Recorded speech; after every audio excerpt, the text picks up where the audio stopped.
Hello friends. Today we are going to watch Vivarium, a 2019 movie.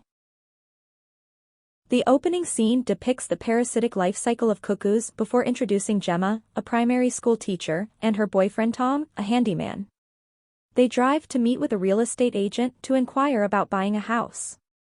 The agent, Martin, is oddly off-putting. Nonetheless, they follow him to a suburban development called Yonder, filled with identical houses. There, Martin shows them around house number 9. He asks if they have children, and when Gemma replies, no, not yet, he mimics her perfectly. After looking around the garden, they re-enter the house to find that Martin has vanished.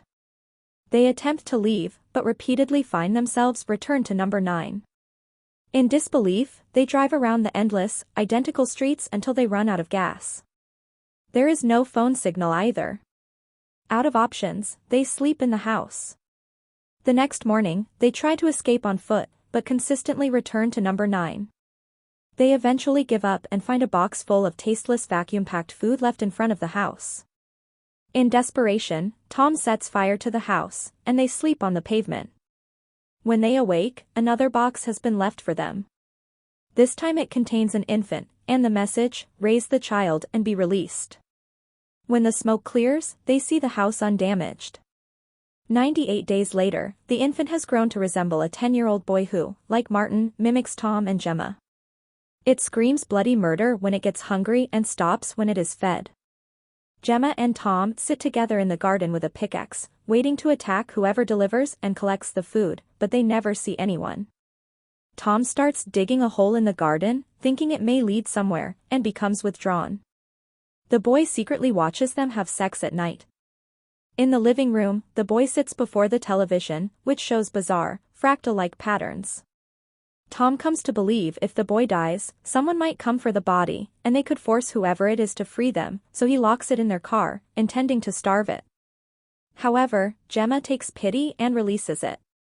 One day the boy goes missing and returns with a book full of strange symbols and images of humanoids with throat sacs. When Gemma asks him to mimic the person who gave him the book, he makes strange, rasping sounds and inflates his throat sacs. Gemma finally had proof that the boy is a different species, possibly alien, who use humans to raise them. Soon the boy has matured to resemble a young adult. Tom and Gemma avoid him where possible as Tom becomes sick. The boy leaves during the day, and Gemma tries to follow him, but always finds herself back at number 9. Tom continues to dig and finds a body in a vacuum bag. The boy locks Gemma and Tom out of the house, forcing them to sleep in the car.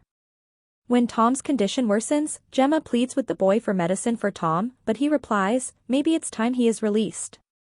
When Tom dies in Gemma's arms, the boy zips him into a vacuum bag and throws it into the deep hole Tom has dug. After another night locked out, Gemma ambushes the boy with the pickaxe, but only manages to wound him. The creature hisses and crawls into a labyrinth under the pavement. Gemma follows it and crashes through the door into multiple rooms in other houses with more boys and several strangers, one of whom has committed suicide. She lands back in number 9, weak and moaning. The boy is cleaning the house. He carries her to a vacuum bag and explains that mothers die after raising their sons.